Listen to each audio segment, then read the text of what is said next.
What is going on, team? Today we are going to be talking about Vwap, how I use Vwap to qualify entries into a trade and how you can use it to read intraday context. So right now you are looking at crude oil on a intraday 1000 volume bar chart with a daily Vwap. So that line in the middle, this is your Globex Vwap. As soon as you have your Globex reopen, it starts calculating your average price. And then you have your +1 standard deviation, +1.5, and +2 standard deviations, followed with your -1, -1.5, and -2.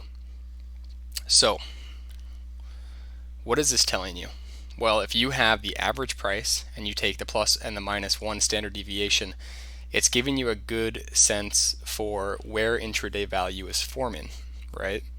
So you can basically call this cloud your intraday value. Where is value being established right now? Which is why, as you see, when we first open and you're in this super choppy range, value is quite tight within the auction. And so you're in this area of balance, and you would want to be fading extremes, right? And in a rotational environment, you'd fade extremes, which is why when you get past that value, when you start to get into the extreme, lower extreme, you'd want to be a buyer. And when you get up into this higher extreme and into the +2, you'd want to be a seller, right? Because you're in auction, you're in a balance, and you're at an extreme. Okay, so how does this help us when we are not in balance? Well, let's take, and this is today, so I'm not cherry picking anything. We're just looking at what happened today in crude oil. So let's take something like this, right? So we're kind of grinding up, and this is at 8 in the morning. So actually, let's not use this. Let's wait for the pit session to open because that's gonna. There we go. Okay, so here's the pit session open, and basically we just chop around for a bit. There's nothing really here that you'd want to be super interested in. If you're let's just say that you were trading based off of the overnight range. So you see this overnight range, and you are waiting for a breakout, or you're just trading the range basically, right? So 9 o'clock we open up. Let's say we get up to the top of this range. You're at a +2 standard deviation, meaning you're at a higher extreme of the value, and you know you're at the top of this area that's been established as value. So maybe you're qualifying shorts, but then something changes, right? We come down to Vwap. We don't come all the way back down to the bottom of the auction. We come down to Vwap and we're stopped. We get buyers in the middle of value. So that's something to take note of. You don't see that as much, where you get buyers right back up to the top of the auction. They come down again. Sellers try one more time, and buyers pick it right back up. And then we're just holding. We dip down a little bit, holding. Sellers kind of lose control of this established value right here. So now we're no longer, we're operating in this kind of upper extreme, and we're not fading down, right? So pops up, it's a failed breakout right here, and it slams all the way back down to the bottom of this value area, as well as this -1.5, -2 standard deviation, right? So now, again, this Vwap is showing us where value has been established, and we are at a lower extreme, and we start to find buyers. Okay, maybe you can get long off of this if your system allows you to. We come to the top of the overnight range. We're at a +1 standard deviation of Vwap. This is a place where you'd be looking to get short, but guess what happens? Sellers never pick it up. Okay? So where does this Vwap become very, very useful? It's when you start to get imbalanced, right? So at this first breakout, what I would have been looking for is buyers to pick it up right here at this +1 standard deviation. When you have a breakout, typically what you're going to see is you're going to see price break out of value, and then it's going to start to rotate between that +1 and that +2, right? Down to the +1, up to the +2. So what we see here is we see it break out, kind of chop around a bit, we get down to that +1, and then we start finding buyers. So right here is a place to buy. And what that lets you do is set your risk, at the swing low. Maybe you enter on this bar. So 7 ticks of risk, maybe you take it off at the +2, 28 ticks. Okay, that's a 4-hour trade. That's nice, right? So why else is this useful? Apart from, okay, it's entry, boom. Now we're imbalanced up and we're chopping up. This is interesting. This is something that's important to note, because what happens here is not important. It's what didn't happen. So what happened here is we came back down into this extreme of value, and buyers failed to pick it back up, right? You would have wanted to see buyers bring us back up to this +2 standard deviation, but instead we fail down, right? So we fail down, and this is kind of the last thread. If we're gonna be buying this market, that's where you would have needed to see buyers. As soon as we broke back into this cloud, you are no longer going to be really looking at this as something that's imbalanced up. You're going to be very, very careful buying this market. And now what you're looking for is a return back to value, right? And so what that means is we come back in, we retest value. And this is actually one of my favorite trades in gold, is when it pushes back into this value cloud, retests that +1 standard deviation, and then we shoot down, and buyers eventually pick it back up into the close, and some wild shit happened here. Look at that. So basically what I'm trying to point out, and I'm hoping that you'll pick up, if I can get the right hotkey, there we go, is that it's used as a tool to gauge how far away from value has the price gone, and is it doing a good job of staying away from it.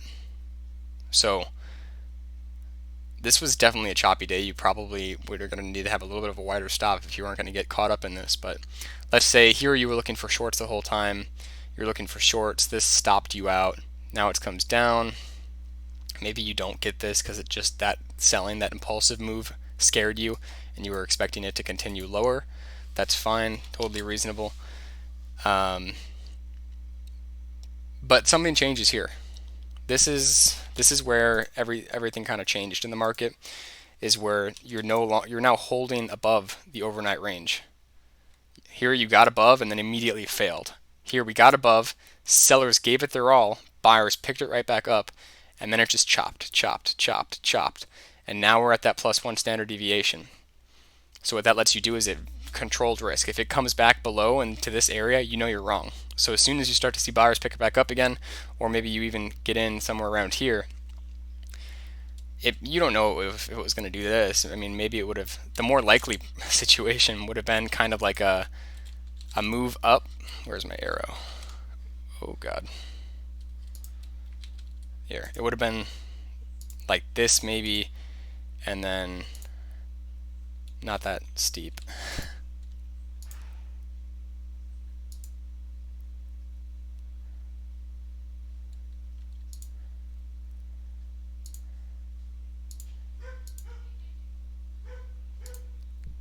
And then down to the +1, up to the +2, and then failed, back into value, retest. And here I probably would have tried to run this to Vwap, but we didn't get there.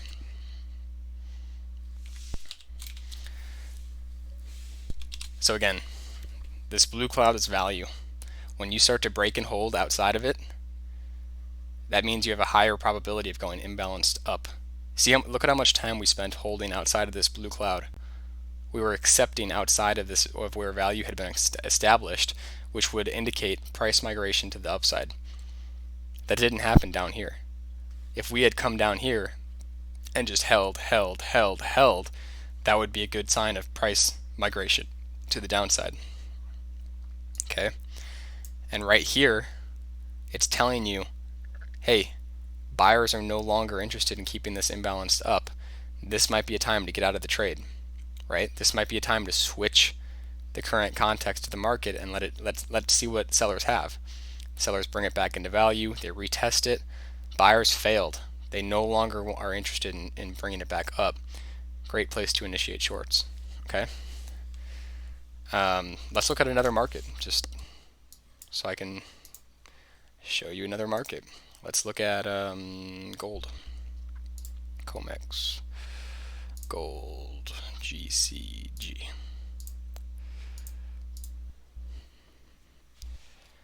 Alright, so here we go. Overnight, we immediately drive up, we get to that extrema. Kind of had this value during the day formed, ish right here ish.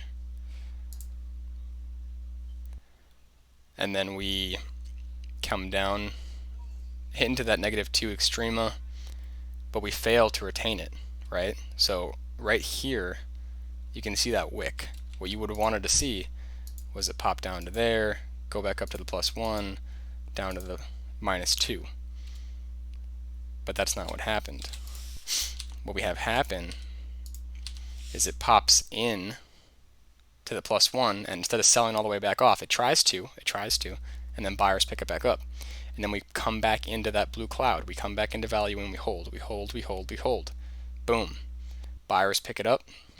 We get to an extrema, come down, back into value, sell it back to the value area low. And that happens to be the bottom of this little value area I had established. Okay, so now we pop back up, value area high, great place to scale. Look for shorts. Now you're at the value area high in a balance area. Comes down to VWAP, gets halted, buyers pick it back up. Again, that is your first sign something changed.